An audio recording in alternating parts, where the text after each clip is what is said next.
times.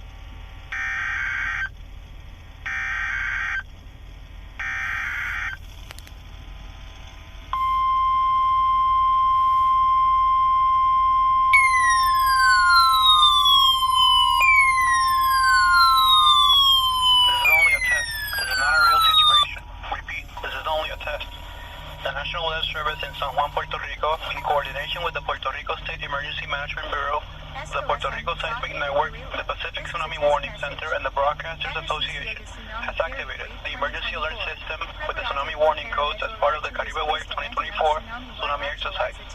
In case of a real tsunami emergency, this will be one of the ways that you will be notified if a tsunami warning has been issued for Puerto Rico and the Virgin Islands.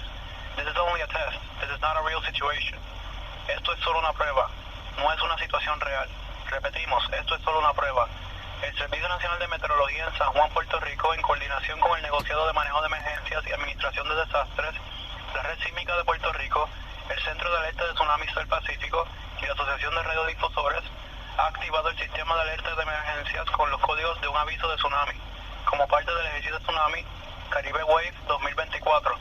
En caso de una emergencia real de tsunami, esta sería una de las maneras en que usted recibirá la notificación de que un aviso de tsunami ha sido emitido para Puerto Rico y las Islas Vírgenes. Esto es solo una prueba, no una situación real.